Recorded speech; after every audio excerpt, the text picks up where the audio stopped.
Assalamu alaikum to my all very dear students. I hope you're all having good health at homes. Welcome to your English lecture. Students, today we are going to read about the novel The Dancing Man Part 4, and we have already done their Part 3, so we are going to start it from this part. G. The strange puzzle is solved. Then Holmes spoke to the servants. He told them that if anyone came and asked for Mrs. Hilton Cubitt, they should say nothing about her. फिर Holmes ने मुलाजमों से बात की और उन्हें बताया कि अगर कोई मिसेस हिल्टन क्यूबिट से मिलने आए या उनका पूछे तो कुछ नहीं बताना, but they should bring that person to him, लेकिन उस आदमी को उस तक ज़रूर ले आए. नेक्स्ट, होम myself and the inspector went into another room to wait. और फिर उससे आगे होम्स, डॉक्टर वॉटसन खुद और इंस्पेक्टर दूसरे कमरे में इंतज़ार करने के लिए चले गए. The doctor had left, so there were only the three of us. Doctor चला गया हुआ था तो वो सिर्फ अब तीनों ही थे. Now I shall explain to you the puzzle of the dancing man, said Holmes. Holmes ने कहा, अब मैं आप लोगों को उस पजल के बारे में बताऊंगा. एज यू नो, आप जैसा कि जानते हैं Watson, I have studied secret writing for many years. मैंने खुफिया राइटिंग के बारे में बहुत साल पढ़ा है. But this was quite new to me, लेकिन ये मेरे लिए बहुत ही नई चीज़ थी. The person who drew this pictures wanted people to think that they were just children's drawing. उस आदमी ने जिसने ये पिक्चर्स बनाई, उसका वो ये लोगों को बताना चाहता था कि वो सिर्फ एक बच्चों की ही ड्राइंग्स हैं. I knew they must really be messages, और मैं जानता था कि ये यकीनन कोई पैगामात हैं. But what did they mean, लेकिन उनका क्या मतलब था? Student, if you have remember in our previous parts, Holmes found some messages which were some pictures of drawings. ठीक है ना, पिक्चर्स थी जिनमें डिफरेंट मैन थे, वो डांस कर रहे थे. These were the pictures of dancing man. So, the first message was very short, but I was sure that this figure meant E. Holmes ने कहा कि जो पहला मैसेज था वो बहुत मुख्तसर था, लेकिन मुझे यकीन था कि इस फिगर यानी जो ये पिक्चर आपके सामने नज़र आ रही है उसका मतलब था letter E. You see, letter E is the most often use letter in written English. और आपको पता है कि लेटर ई जो है हमारे अक्सर लिखाई के इंग्लिश लिखाई में बहुत सारे अल्फाजों में इस्तेमाल होता है. Even in a short sentence it is used many times. हत्ता कि एक मुख्तसर से जुमले में भी ये काफ़ी दफ़ा इस्तेमाल हुआ है. In the first message the figure this is use for 4 times, so I was sure this must be E. यानी जो फिगर इस वक्त आपके सामने स्लाइड पर नज़र आ रही है उसका मतलब था कि वो ई है, यानी और वो लेटर ई जो है वो काफ़ी दफ़ा उस जुमले में इस्तेमाल हुआ था. Some of the figures are holding flags. और अगर आपको याद हो स्टूडेंट्स, इसमें से कुछ पिक्चर्स ऐसी थी जिनमें उन्होंने फ्लैग्स को पकड़ा हुआ था. And I guess that they were use to divide the message into words. और मेरा अंदाज़ा था कि ये जो फ्लैग्स थे वो मैसेज को तकसीम करने के लिए, वर्ड्स में तकसीम करने के लिए इस्तेमाल किए गए थे. यानी जहाँ पे भी उस पिक्चर में वो होल्ड किया हुआ था फ्लैग, तो उसका मतलब था कि उससे आगे एक नेक्स्ट वर्ड है. Then came the most difficult part. और फिर उसके बाद सबसे मुश्किल पार्ट वो आया, what were the other letters, कि अब दूसरे अल्फाज कौन से थे, दूसरे हरूफ कौन से थे. The second time that Mister Cubitt came to see me he brought 2 more sentences and a very short message. जब दूसरी दफ़ा मिस्टर क्यूबिट मुझे देखने के लिए आए, वो अपने साथ 2 और जुमले लाए थे और एक छोटा सा पैगाम. I thought the message must be 1 word because there was no flag. और मुझे लगा कि पैगाम जो है वो एक ही लफ्ज़ का है क्योंकि बीच में कोई फ्लैग नहीं था. In this word I have got the E's coming second and fourth in a word of a 5 letter. और इस वर्ड में यहाँ पर सेकेंड यानी दूसरे और चौथे के बाद जो है एक 5 letter वर्ड था. ये देख सकते हैं आप स्क्रीन पर, आपके स्लाइड पर, कि यहाँ पे slash E then slash, then E, then slash, यानी कि ये इट मीन्स कि ये आपका 5 लेटर कोई वर्ड था जिसमें ई 2 टाइम्स इस्तेमाल हुआ है, ठीक है। यानी ई एक दफ़ा सेकंड टाइम आ रहा है और फिर ई जो है वो हमारा 4th टाइम आ रहा है। इट माइट बी सेवर और लेवर और नेवर, यानी कि अब वो ये कहना चाह रहे हैं कि ये जो 2 दफ़ा ई इस्तेमाल हुआ और उसके स्लैशेस में, यानी ई का तो उन्होंने लेटर ई का तो पजल सॉल्व कर लिया कि इस फिगर का मतलब ई है, लेकिन जो बाकी फिगर्स थी उनका क्या मतलब था, क्योंकि उन्होंने मिस्टर होम्स को अभी तक उन वर्ड्स के लेटर्स के नहीं पता चल रहा था कि वो कौन से लेटर्स हैं। तो उन्होंने सोचा कि ये कोई भी वर्ड हो सकता है, ये 5 लेटर वर्ड है जो कि लेवर, नेवर में से कोई एक हो सकता है। इफ़ इट वॉज, अगर ये था never, then this was probably Mrs. Cubitt's reply to the sentence that had been written by the stranger. तो फिर ये गालबन मिसेस क्यूबिट का जवाब था उस अजनबी को के लिए। इफ़ आई एम राइट, और अगर मैं ठीक हूँ तो we can now say that the figures must be N V and R, यानी ये जो फिगर्स आपको अंडरलाइन की गई हैं ये फिगर्स स्टैंड करती हैं एन लेटर वी या फिर लेटर आर को।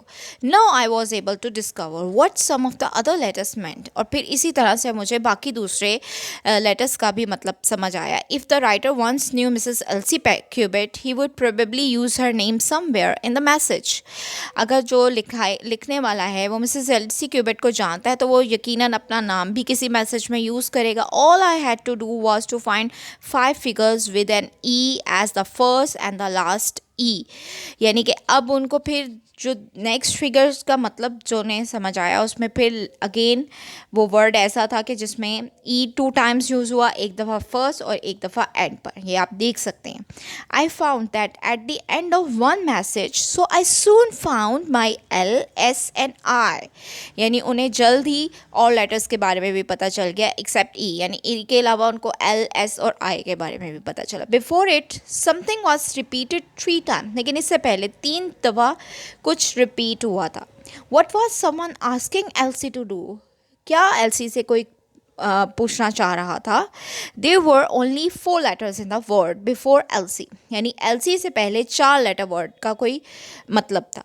इट एंडेड इन ई, जो कि एंड हो रहा था ई पे। Was it G C O M E, यानी कम, क्या इसका मतलब कम था? क्वेश्चन मार्क आप देख सकते हैं कम के आगे।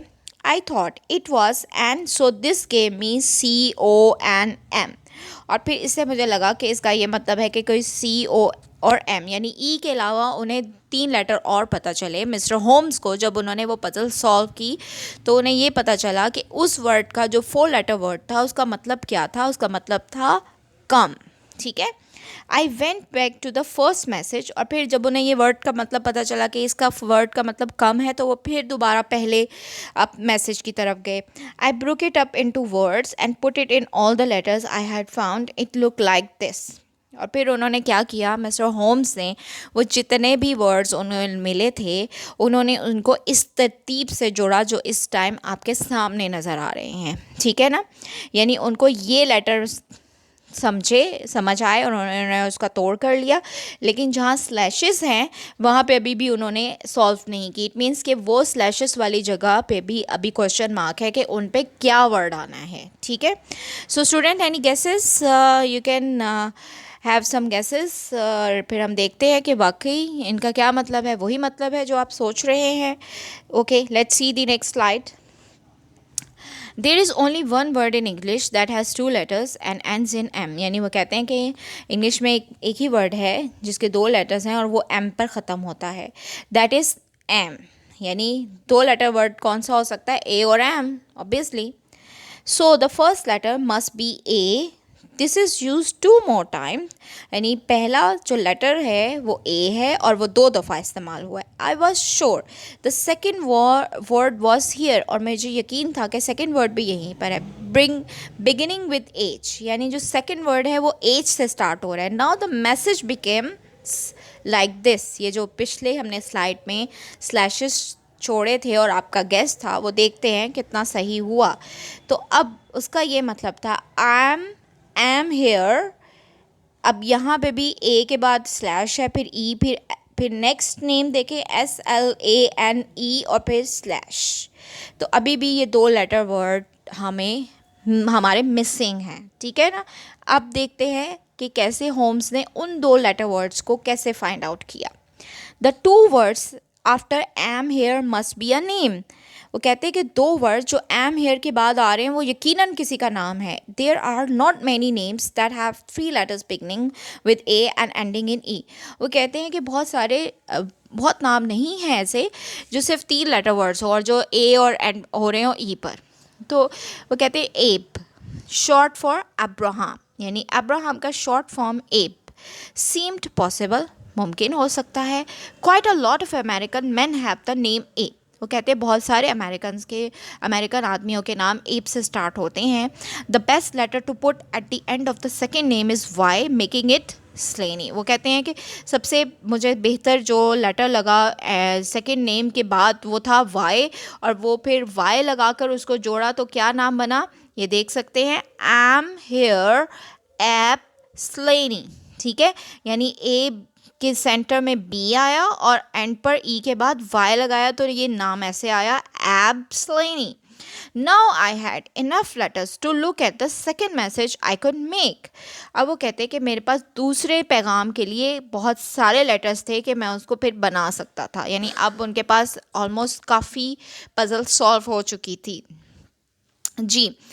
नेक्स्ट आप देख सकते हैं स्लाइड पर कि ए के बाद फिर अगेन एक लेटर मिस है और फिर ELRI और इसके बाद एक लेटर मिस है और फिर ES। यानी अब यहाँ पे क्या आना है ये देखते हैं। I could guess that T must be the first letter and G the second and so. ये आप देखें T जो है वो A के बाद लगना था और इस तरह से ये बन गया, at Elridge's. That, if you have remember, Elridge's was the name of a farmer's farmhouse, if you have remember in the third part. That I thought must tell us where the man is staying. If you have remember कि उन्होंने home से third part में एक message लिखकर एक farm house boy को दिया था जो कि फार्म हाउस पे जाके जिसने देना था। तो अब याद आया आपको connection between this message and with the third part. Now, the most dangerous man, what did you do then? अब आप क्या करेंगे? Asked the inspector. इंस्पेक्टर ने पूछा होम से। The most dangerous man in Chicago. I was sure the man we wanted was probably an American called Ab Slaney. Holmes continued, Ab is an American name and the letter Mrs. Cubitt received came from America.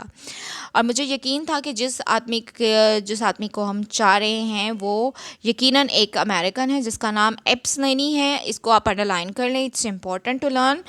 और Holmes से जारी रखा कि एब जो है वो एक अमेरिकन नाम है और जो लेटर मिसेस क्यूबिट को हासिल हुए वो अमेरिका से आए थे। Also underline this one, the letter Mrs Cubitt received came from America. Okay, Mrs. Cubitt didn't want her husband to ask about her past life. Mrs. Cubitt जो थी वो नहीं चाहती थी कि उनका शौहर उनसे उनकी पुरानी ज़िंदगी के बारे में पूछे। तो I was also sure there had been some trouble with the police. तो मुझे यकीन था कि यकीनन इसमें कुछ पुलिस के साथ भी कोई प्रॉब्लम हो सकती है। I sent a telegram to my friend Wilson Hargreave of the New York police. I asked him if he knew about anyone with the name Ab Slaney here. Is this reply? उन्होंने कहा कि मैंने अपने दोस्त जो America की police में थे मैंने उनको टेलीग्राम भेजा और उनसे पूछा कि क्या आप किसी एब स्लेनी नाम के इंसान को जानते हैं, और फिर उनका ये जवाब आया, ये देख सकते हैं। He is the most dangerous man in Chicago. The same evening that I receive the news from New York Mr Cubitt sent me the last message from Slaney using the letters I knew the message became. यानी उन्होंने ये कहा कि एब स्लेनी जो था वो एक शिकागो का बहुत ही ख़तरनाक आदमी था और उनको ये मैसेज उस वक्त मिला जब मिस्टर क्यूबिट ने अपना लास्ट मैसेज भेजा था और उस लेटर्स में उन लेटर्स का ये मतलब उन्हें पता चला, LC/RE/ARE to meet Taigo. It was not difficult to fill in the other letters and to read. यानी कि और वो कहते हैं कि मेरे लिए मुश्किल नहीं था कि मैं दूसरे लेटर्स को उसमें फिल कर दूं और क्या पढ़ने को मिला, LC prepare to meet thy God, यानी कि LC तुम्हें तुम मिलने के लिए तैयार रहो, ठीक है। तो इस मैसेज का ये मतलब था, जो मिस्टर क्यूबिट ने अपना आखिरी पैगाम जो था मिस्टर होम्स को जब दिया था, उस पज़ल का ये मतलब था, ठीक है स्टूडेंट्स। ओके जी। Those words are only use when someone is going to die. वो कहते हैं कि ये वर्ड सिर्फ तभी यूज़ किए जाते हैं जब कोई मरने लगा हो। Then I knew that Doctor Watson and I must come to Norfolk as quickly as we could, but we arrive too late. तो जैसे ही जब उन्होंने इस पजल को सॉल्व किया तो फिर उन्होंने कहा कि हमें लगा कि हमें जितनी जल्दी हो सके नॉरफॉक पहुंचना चाहिए, लेकिन वो बहुत देर से पहुंचे। Mr Holmes, this man Slaney is dangerous, he will try to run away और गो बैक टू अमेरिका। उसने कहा कि मिस्टर होम्स ने कहा कि स्लेनी जो है बहुत ख़तरनाक आदमी है और ये दोबारा भागने की कोशिश करेगा या अमेरिका जाने की कोशिश करेगा। वी मस्ट स्टॉप है, हमें इसे रोकना होगा। I don't think he will run away inspector, but why do you say that? मुझे नहीं लगता कि अब वो भाग सकेगा इंस्पेक्टर, आप ऐसा क्यों कह रहे हैं? Because I send him a message and ask him to come here. Why? Yes look, I think that is him arriving now. क्योंकि मैंने उसे एक पैगाम भेजा था जिसमें उसे यहाँ आने को बोला था। हाँ देखो, मुझे लग रहा है कि वो यहाँ पे पहुँच रहा है। ओके जी। Slaney is caught. A man was walking towards the house. He was tall and good looking with a hat and a black coat. He knocked at the door. इतने में एक आदमी उस घर की तरफ चलता आ रहा था। वो एक लंबा और ख़ूबसूरत था, उसके सर पर एक टोपी थी और उसने ब्लैक कोट पहना हुआ था और उसने दरवाजे पर दस्तखत दी। You have to underline all these things, this is a description of Abe Slaney. और ये क्वेश्चन भी आ सकता है, what was the description of Abe Slaney? तो आप उसमें ये सब चीज़ें ऐड कर सकते हैं कि he was tall, good looking, he wore a black coat and a hat, ठीक है। Okay, please, Inspector Martin and Dr. Watson, stand behind the door. Inspector Martin और डॉक्टर वाटसन, आप पीछे दरवाजे के खड़े हो जाइए। The man is dangerous, take your handcuffs. अपने हथकड़ियाँ भी निकालें inspector. I will speak to him, मैं उसे बोलूँगा। We waited quietly for 1 minute, a minute which I will never forget. वो मिनट जो मैं कभी नहीं भूल सकता। देन द डोर ओपन, दरवाज़ा खोला, and the man Martin put the handcuffs. Holmes held the gun to his head. Martin put the handcuffs on him. Holmes ने जल्दी से अपनी गन उसके सर पे रखी और मार्टिन ने अपनी हथकड़ियाँ निकाल के उसे पहनाई। It happen so quickly that the man could do nothing, कि वो आदमी कुछ ना कर सका। He looked from one of us to the other, then उसने हमें एक दूसरे को देखा। ही लाफ्ड, वो हंसा। What is this? I came here because Mrs Hilton Cubitt sent me a letter. ये क्या है? मैं यहाँ पे सिर्फ इसलिए आया हूँ कि मिसेस हिल्टन क्यूबिट ने मुझे एक ख़त लिखा था। आप देख सकते हैं इन दिस पिक्चर कि यहाँ पे Sherlock Holmes has put the gun on his head and inspector Martin has handcuffed him. इस पिक्चर्स में भी आपको क्लियर नज़र आ जाएगा कि किस तरीके से उन्होंने उसको पकड़ा। Okay, now Mrs. Cubitt has been shot and is nearly dead. The man gave a cry. Mrs Cubitt को गोली लग चुकी है और वो तकरीबन मरने के करीब हैं। तो आदमी बुरी तरह रोया। No no, it can't be true, ये नहीं सच हो सकता। It was Mr Cubitt that was shot, not her. वो तो मिस्टर क्यूबिट थे जिनको मारी गई थी, लेकिन उससे नहीं। आई नेवर शॉट हर, मैंने उसे नहीं मारा। I would never hurt her, मैं उसे कभी नुकसान नहीं पहुंचा सकता। I love her, tell me it's not true, मुझे बताइए कि ये सच नहीं है। She was found nearly dead lying next to her husband. उन्हें तकरीबन मुर्दा हालत में पाया गया है अपने शौहर के से अगली तरफ। So students, this is it for today, and inshallah in my next lecture we will complete the part 4, and we will do it we will complete it in my next lecture. Okay, thank you students. Great, have a great time. Allah Hafiz.